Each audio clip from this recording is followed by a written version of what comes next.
I'm going to read a bit tonight and also make you aware that you can now enroll in the seminar on Baudrillard's Simulacra and Simulation. The link for that is here with this hideous QR code. Fittingly, given the subject. And I'm going to read a few things from Simulacra and Simulation from the first essay here, the pre-session of Simulacra. And I'm also going to mention how I read Baudrillard. I don't read him as a critical theorist. I think that he's a proper traditional European thinker who wanted to have a job, so he knew how to play the fiddle in the Paris of his time. And he's certainly not a Marxist and certainly not a leftist.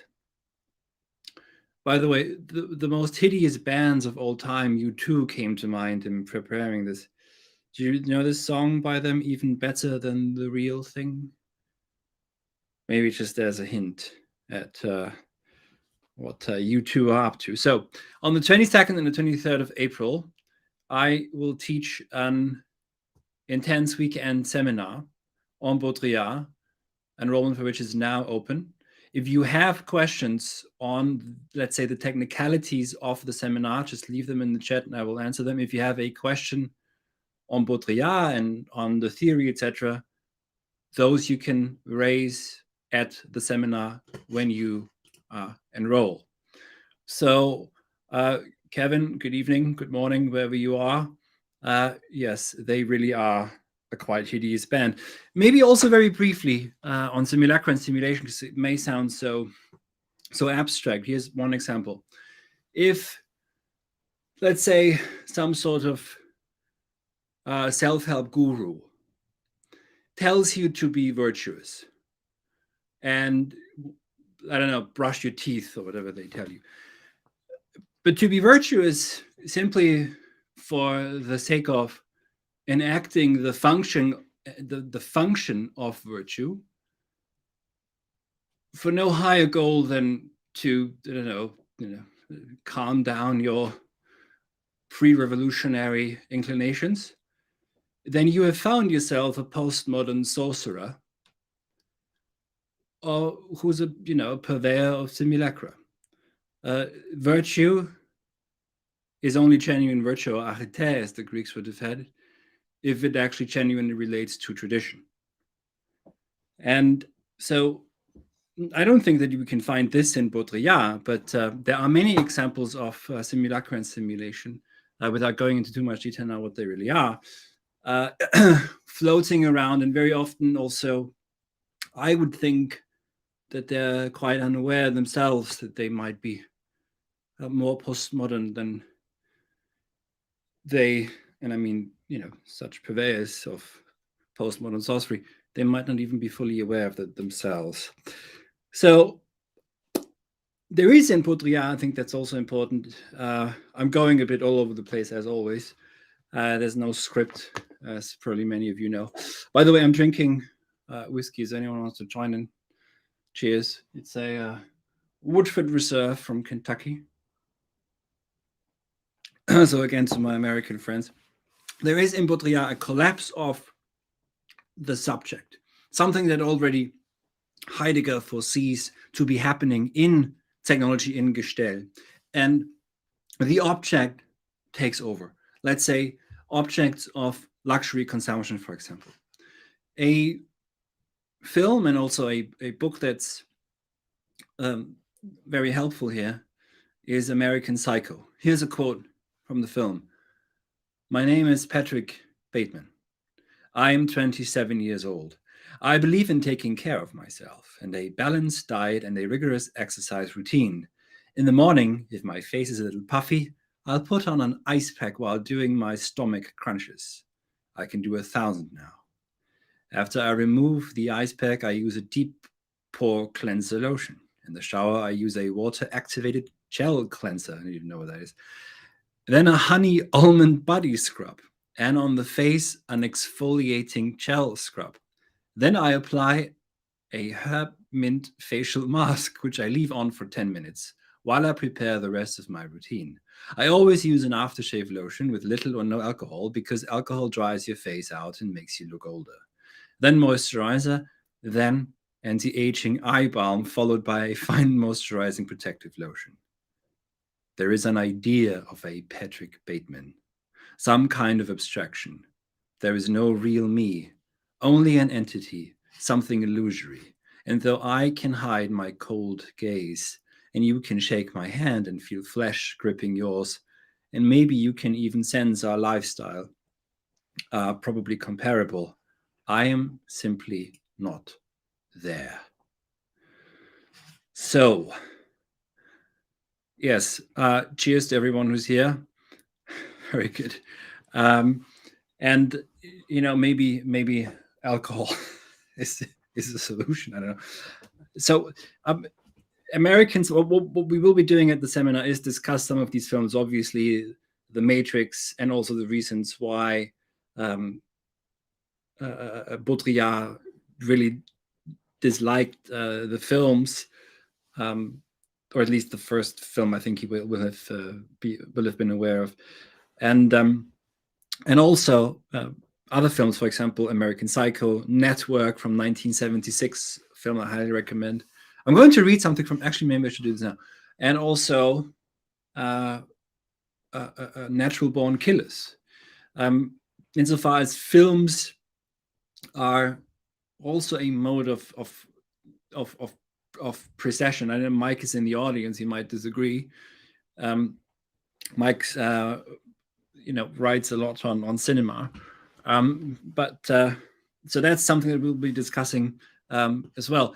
But this is quite a long speech. I don't know if anyone is aware of the film Network. It's absolutely fantastic. Should I perhaps read the whole thing? This might be about 2 or 3 minutes, okay? So Mr. Beale, Howard Beale, is a news anchorman, and at the beginning of the film, he receives a message, or his best friend, who's also his producer, tells him that he's out, that he is about to be made redundant, he's too old, his numbers are down, etc. So as he loses his mind, he goes on live television and completely breaks character, yells at the screen, yells at the camera, I'm as mad as hell, I'm not going to take this anymore. So you probably will be aware with this incredible scene. And he becomes a preacher. I'm not going to go into detail here, but he is then taking on the powers that be. And the powers that be are not too happy about it. And I think this is also a crucial film when we consider Simulacra and Simulation. So the, let's say, capitalist fat cat, Jensen, who is one of the managers of the conglomerate that owns the network on which Howard Beale presents his show, comes to him and speaks to this, at that point, quite unstable man, and says to him, in the voice of God, basically, you have meddled with the primal forces of nature, Mr. Beale, and I won't have it. That's Jensen speaking. Is that clear? You think you've merely stopped a business deal. That is not the case. The Arabs have taken billions of dollars out of this country, and now they must put it back. Beale still believes that the US, or any country for that matter, is a genuine democracy, that it isn't a simulation of law and order, and that not everything is up for sale. But look how Jensen frames this. It is ebb and flow, tidal gravity. It is ecological balance. You are an old man who thinks in terms of nations and peoples. There are no nations. There are no peoples. There are no Russians. There are no Arabs. There are no third worlds. There is no West. There is only one holistic system of systems, one vast and main, interwoven, interacting, multivariate, multinational dominion of dollars. Petrodollars, electrodollars, multi-dollars, Reichmarks, Rins, rubles, pounds, and shekels. It is the international system of currency which determines the totality of life on this planet. That is the natural order of things today. That is the atomic and subatomic and galactic structure of things today. And you have meddled with the primal forces of nature, and you will atone. Am I getting through to you, Mr. Beale? You get up on your little 21-inch screen and howl about America and democracy. There is no America. There is no democracy. There's only IBM and ITT and AT&T and DuPont and Dow and Union Carbide and Exxon. Those are the nations of the world today. What do you think the Russians talk about in their councils of state? Karl Marx? They get out their linear programming charts, statistical decision theories, minimax solutions, and compute the price-cost probabilities of their transactions and investments just like we do. And one could argue that, once the calculations made no more sense, they wound the whole operation down.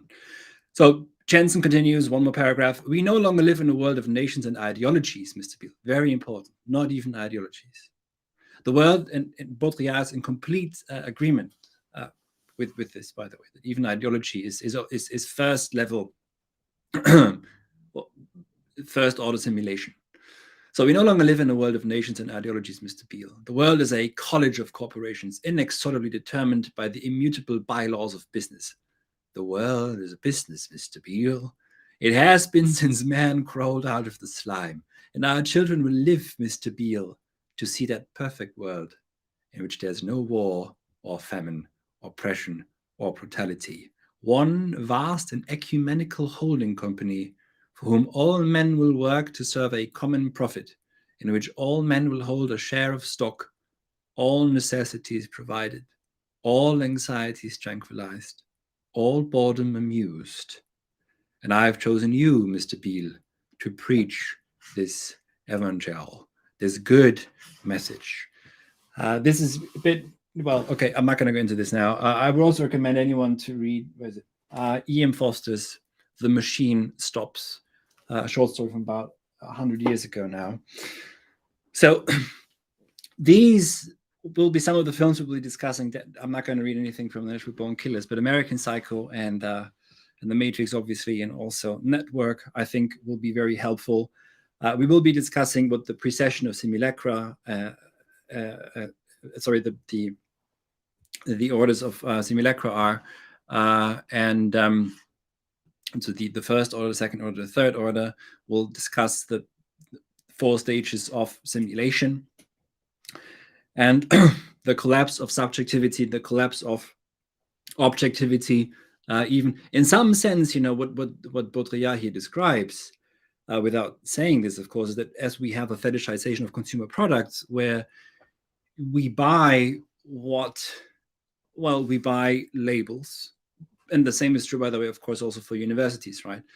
We go to Harvard, which is a label, and slap that label on our CV. We can do CV tuning by buying online courses from major universities such as Oxford and Cambridge and the LSE, for example, in the UK. Anyone can sign up to those, and then you can have that label on your CV, let's say your LinkedIn profile. Or we buy what we see that, I don't know, some whoever celebrity was wearing the other day. So these signs that are purely self-referential, that don't point to anything beyond themselves, they have replaced, and Baudrillard would never say this, but they have replaced natural hierarchy, obviously, right? They have replaced natural aristocracy. And what would be a patrician aristocracy, who know that they have been born into privilege, but as such, take good care of their people. So that loss of a genuine aristocracy, which is what happens in the Kali Yuga, I guess, that is very much implicit in Baudrillard. And this comes back to what I said before on virtue and on ethics and etc., that are completely ungrounded, unfounded. Or if it's purely about the function, let's say, let's keep up the function of Christianity, because it serves the purpose of having at least some semblance of order, but not, of course, any sort of real sense of Christianity. Not that I'm advocating for Christianity, but it's just as an example. And of course, you can find many proponents now online who would say this. Let's take a bit. And the metaphysical supermarket in which we are is, of course, very much a result of the collapse of metaphysics, which Baudrillard explicitly mentions. I'll go to this in a moment. So it lends itself, this situation, to simulating and thereby collapsing the principle of reality, so that you can mash together different sorts of traditional elements without being ever bound by any of those. So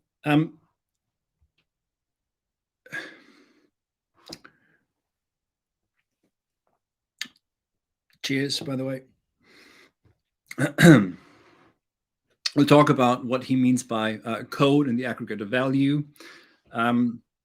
So there will be a bit of discussion of the, let's say, the early Marxism, but what he realizes is, especially in this book, is that the left is doing the bidding. He realizes this very early on, of capital, precisely, by the way, through hypermorality. We'll discuss utilitarian logic, etc., all these things. So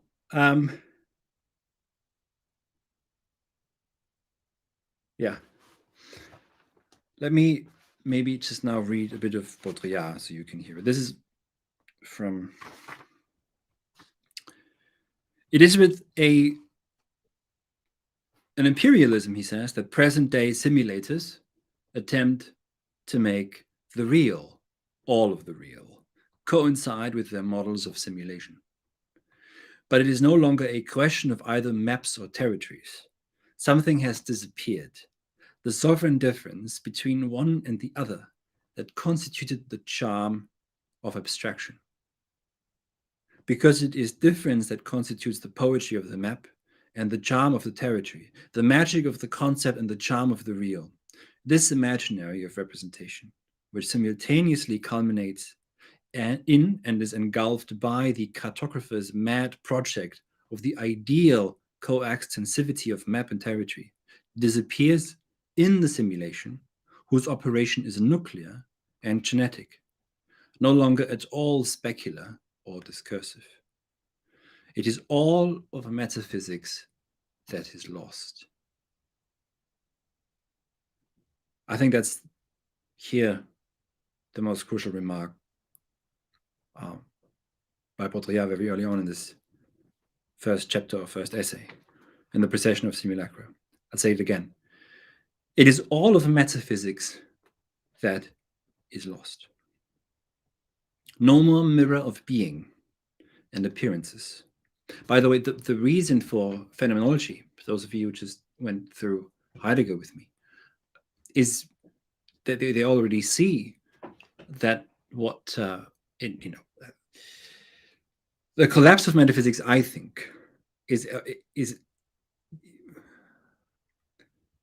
announced by Hegel at the beginning of the Science of Logic,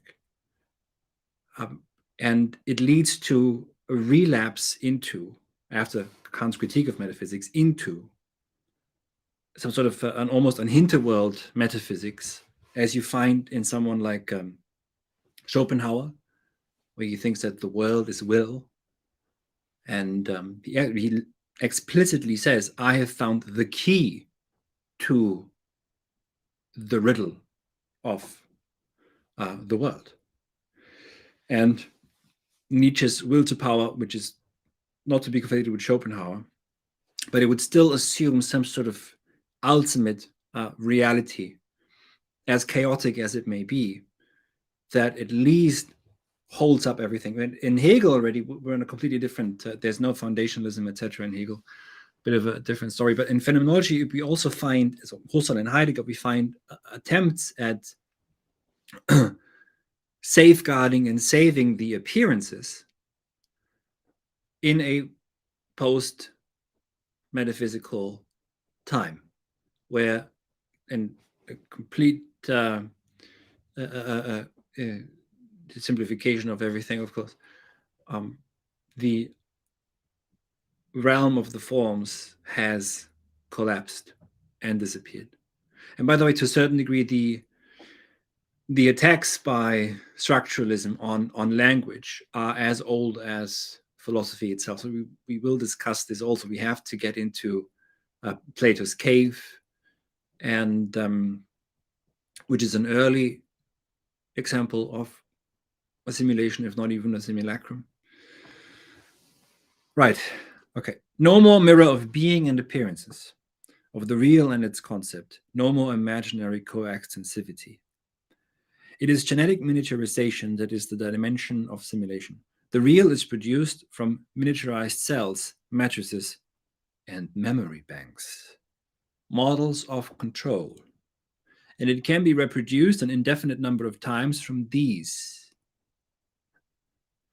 It no longer needs to be rational because it no longer measures itself against either an ideal or negative instance. And I would say also, it no longer measures itself against any resistance. That's one of the main issues with all this online philosophizing and dialoguing, etc., is that there seems to be very often just a collapse of resistance, and just mean in between the interlocutors, and that collapse of resistance lends itself to a surrogate of sense. But so I would advocate strongly for not resistance, but resistance in between the dialogue, in a strong sort of heavy counter position to everything that is being uttered. And we will cultivate this also at the seminar. So I do hope there's a very good discussion going on here in the chat, and I know quite a few of you, and so I hope that we will have those kinds of discussions, but I hope that you sign up. So that's here, the hideous QR code down here. Oh, let me do this. It needs to disappear first. And once it reappears, if you can call that appearance, you will see it again. So I think, by the way, so Baudrillard takes, of course, a lot of lead from Heidegger, that the overabundance of availability doesn't mean that we have genuine access to understanding or meaning. Here's a beautiful quote from Baudrillard, by the way, on meaning, and this is perhaps interesting to quite a few here. Everywhere one seeks to produce meaning, to make the world signify, to render it visible. We are not, however, in danger of lacking meaning. Quite to the contrary. We are gorged with meaning, and it is killing us. In fact, memory banks. So you can type into this idiotic program called ChatGPT any stupid question, and it's even worse than Wikipedia because it spits out even more nonsense. But that does, just because you can read a Wikipedia entry on Baudrillard or anyone, means that you have thought through what is at stake. Being educated doesn't invite anyone really to the truth of thinking. And so this, we're gorged with meaning, insofar as I wrote the poem once, years ago, on this. We're basically drowning in meaning particles, if you like. Let me find my poem. It is Tuesday, after all. So I wrote this years ago. It probably will take me a long time to find it. But, I only remember oh, there it is. There we go. Here's a poem by good old Johannes.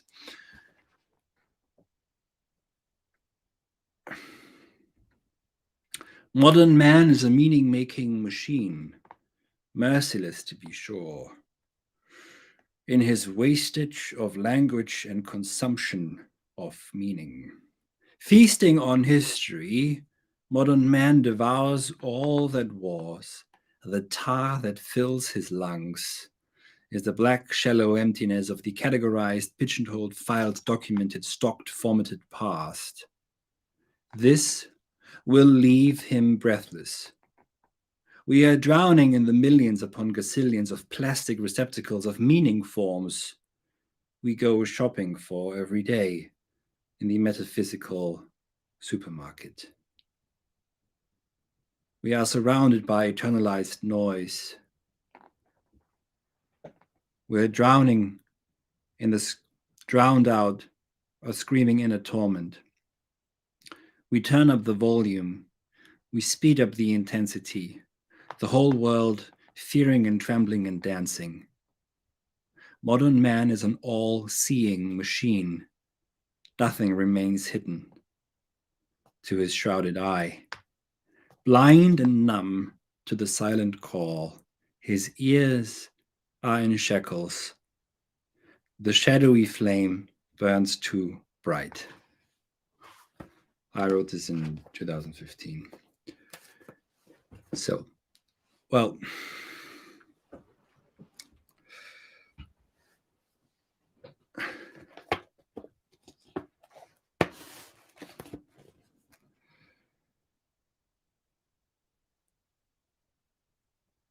the real is produced from miniaturized cells. This is Baudrillard again. Matrices and memory banks, models of control, and it can be reproduced an indefinite number of times from these. Now, what's very crucial, of course, is to see that when they predict and code the future, etc., from the memory banks of data centers, what they're doing is what we're doing, who knows what's going on here, but is a rearrangement of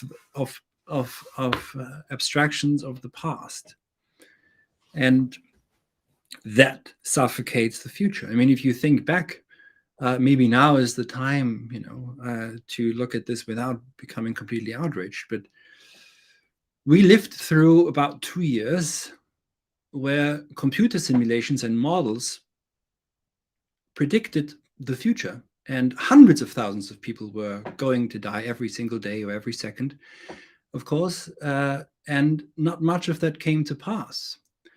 And human life worlds entirely collapsed because the computer simulations and the nerds took over during COVID. And this is a clear example of the precession of simulation, but it's also a clear example that it doesn't last. It is not, nothing is ever absolute, right? By the way, and saying that there is no grand meta-narrative, that is in itself an absolute statement. And it's a purely negative one. It's silly. It's utterly silly. It's not thinking. I don't want, So, anyways. So it no longer needs to be rational because it no longer measures itself against either an ideal or negative instance. It is no longer anything but operational. In fact, it is no longer really the real because no imaginary envelopes it anymore. It is a hyperreal, and this is something we'll be discussing also. Produced from a radiating synthesis of combinatory models in a hyperspace without atmosphere. So, oh, Camillo is here. That's good to see. Camillo, you have to come, to the seminar. You've been gone far too long. I don't know why you say this here, but it's been far too long, yeah. Oh, yeah, maybe. So, Camillo, you have to come. The link to enroll is here. By the way, we'll be discussing idolatry and other issues here as well. His idea, Camilla, this will be of interest to you, what he says about medicine. And here's another quote from Baudrillard. To dissimulate is to pretend not to have what one has. To simulate is to feign to have what one doesn't have. One implies a presence, the other an absence. But it is more complicated than that because simulating is not pretending. Whoever fakes an illness can simply stay in bed and make everyone believe he is ill. Whoever simulates an illness produces in himself some of the symptoms. So we'll also discuss crisis. Baudrillard saw very clearly that the system rules through crisis. It's getting for me a bit difficult to keep up with all the crises that we're going through. Because, so he says about crisis, to paraphrase him a little bit, that it is through the crisis that a semblance of the real still shocks the system, and that gives credence to the system. So it actually needs crisis in order to continue its operations. I think so. We had the COVID crisis, the lockdown crisis, the what was the other thing? Oh, a food crisis, an energy crisis, a cost of living crisis, etc., etc. It never ends. I wonder what they're coming up with this year. I mean, the only thing that really still helps is to have a sense of humor, not take any of this all too seriously. And yeah, I think. Oh yeah, so obviously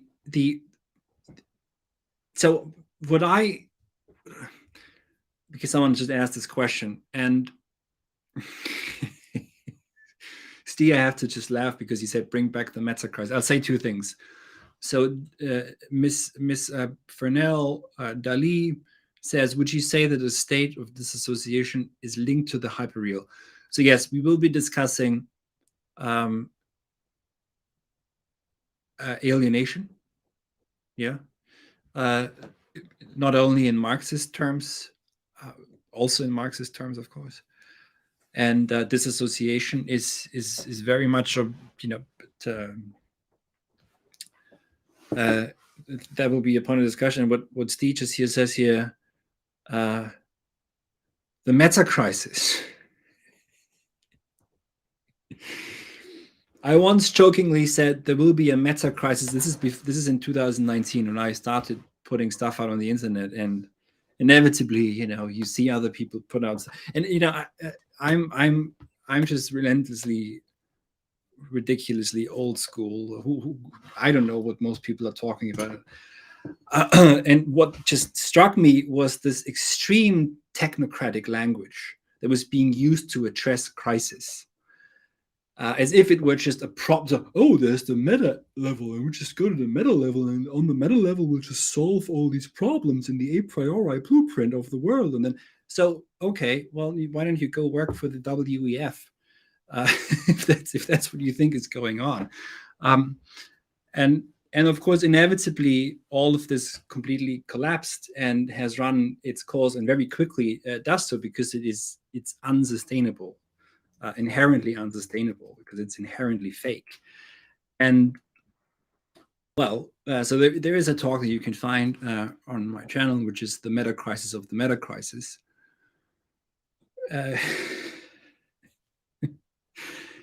Yeah, well, what can you do? I mean, some things, though, I mean, not everything needs to be addressed. So that's been done, and there's no need to dwell on this any longer.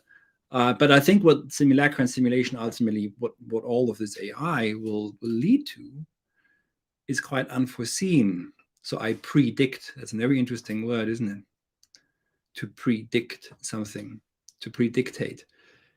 That I think it will lead inevitably to, precisely through these weird memory banks and data aggregation of the past, to a resurfacing of, let's say, types and forms that may not have been seen for a while. I hope that's enigmatic enough. All right. So, because there is something to we'll discuss this. So we'll discuss Plato, etc., everything at the seminar. So I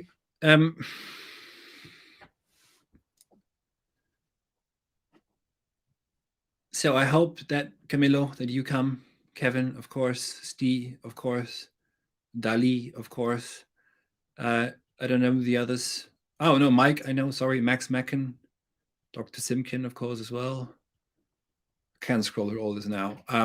So I hope to see you at the seminar. It'll be so. I'll just talk about the technicalities now, if that's okay. We'll discuss some of the essays by Baudrillard.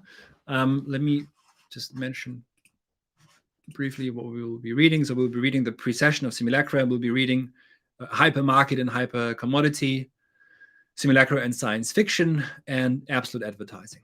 And of course, if you have read other texts by Baudrillard, then great. I want to hear as much as possible.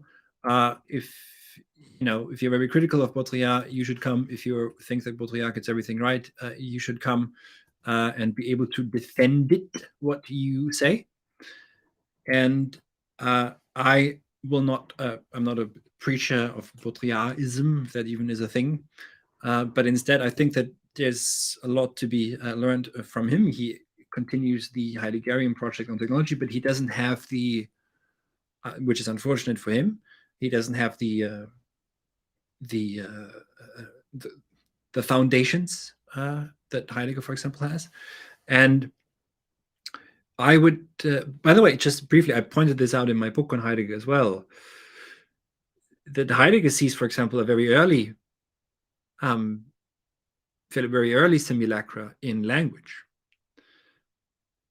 More precisely, in Latin translations by the Romans of Greek foundational words. For example, the word to hypokemenon, which means that which is underlying, which in Aristotle's Metaphysics is not presupposed, but comes about in the text, in the Metaphysica, as that which underlies, so that something, but it's not something that underlies and on top of it something occurs, but in a let's say, something finds itself and hence grounds itself, finding a leg to stand on, coming into its own. There's a video on this also here on the channel where I translate a few sentences from the Greek and look at the official translation in the Loeb Classics and say where I think that it's a bit misguided. I may be completely wrong, of course. But so Heidegger points this out in the artwork essay, that when the Romans translate to hypokemenon as subjectum, where you get the word subject from, and subject for some reason becomes the human subject, who knows why, as the ground of all beings. So this translation, there's nothing wrong, let's say, with the translation, right? Hypokemenon, subjectum, sub hypo, that's the same prefix. Jazere means to throw, to lie. That's similar to the Greek. That's not the issue. The issue is that here something has been translated without, Heidegger says, having made the same experience in thinking that Aristotle makes when he writes what we have come to call Metaphysica, the metaphysics. What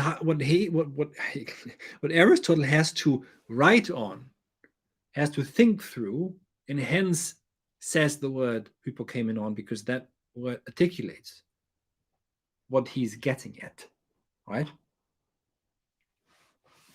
And that is a first, let's say, an early simulacrum. Also, again, through language. Hence Heidegger's attempt to go back to the original content of words.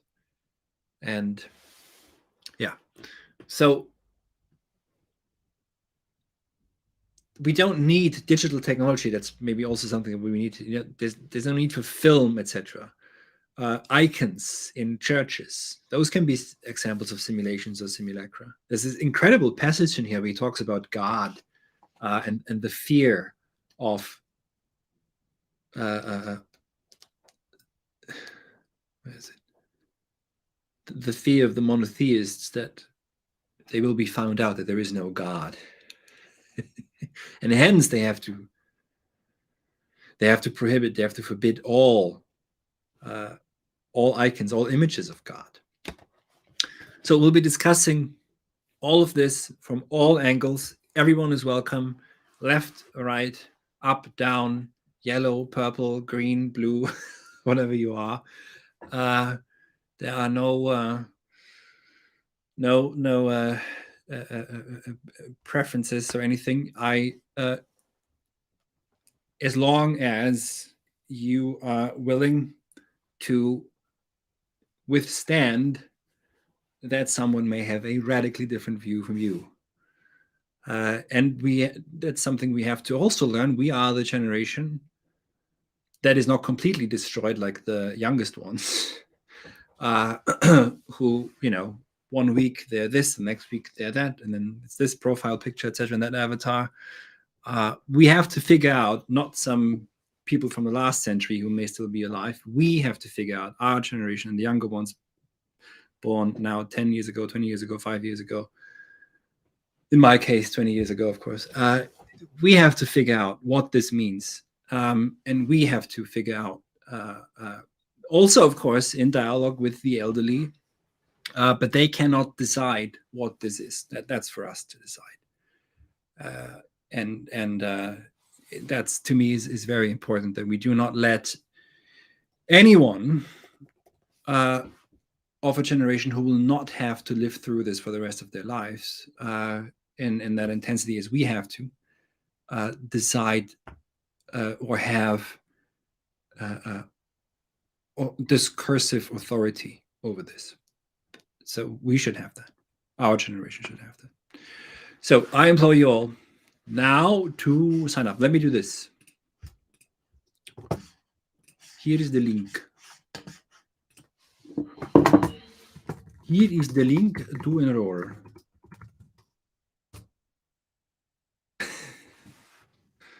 Very good whiskey. I highly recommend it.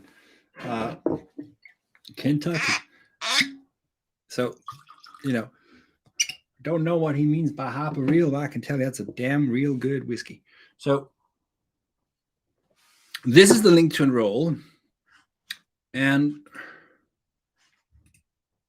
I've now hidden the Kitty's QR code. And I'm now unhiding it again, because by disappearing and reappearing, perhaps it is pushed back into your foreground, etc., etc., etc. And so just overall, of course, this is not the first seminar or course I'm teaching. I've been doing this now. This is the 4th year. I've been building this online academy philosophy seminary for now, since 2020, since January 2020, we started with a course on Deleuze and Heidegger. And this is, of course, also a project that is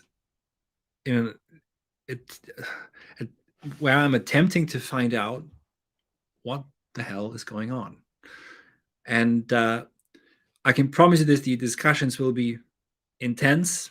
We'll meet for 3 hours every day. My guess is that we'll meet for longer. You'll meet others. You get access to the discussion forum. Something I haven't mentioned yet is that, so we'll meet for probably 3-4 hours every day. You'll see time will fly. It won't feel like 3 hours at all. From 5 to 8 p.m. UK time. So I think that that's 12 to 3 Eastern time, and whatever that is in Pacific Standard Time. I think it's good enough for everyone in the Western Hemisphere. And you can also write an essay afterwards. There will be some sort of a deadline which will help you to finish what you have to write. And I will give you comments on your writing. And if you want to, we can, and I think it's good enough, then you can record it and we publish it as a video essay on my channel. But of course, it doesn't have to be published. If you just want to write something and get some comments in general on how to write and on your own ideas, etc., then that is part of this also. So, well, thank you very much for listening. It seems Baudrillard is very popular, apparently. I think I've never had that many people listening. So it's been a long time idea of mine to do this. I wanted to do this already 2 years ago. Then I wanted to do it last year, couldn't because of travel. But now finally I can. So join me in the simulation of the seminar in 2 weeks.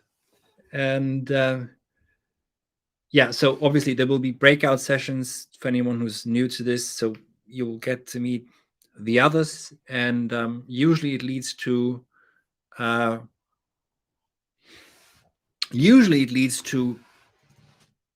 people seeing that they're not the only fools out there who worry about these things or think about these things, and we have to make the best of this.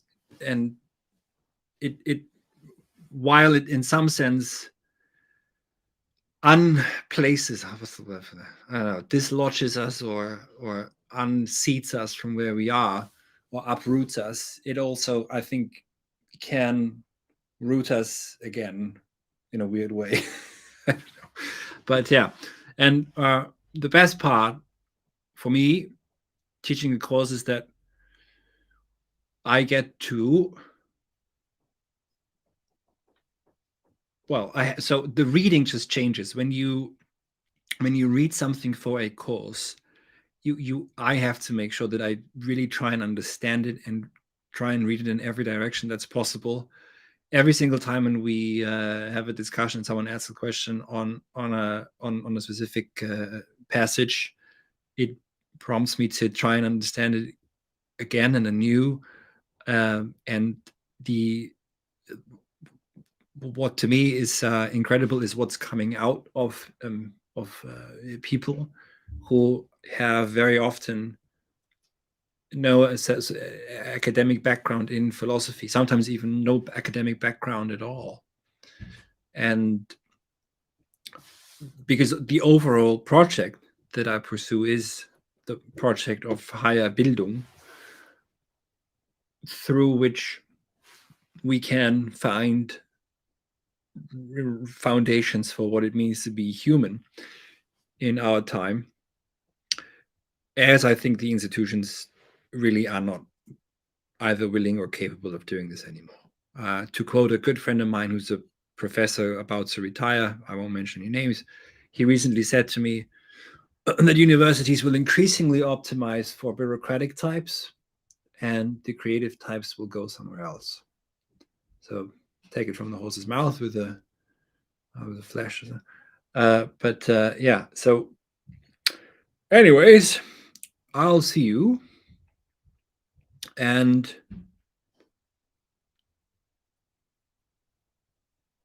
oh yeah, 22nd, 23rd of April. That's when I see you. I hope. Good night.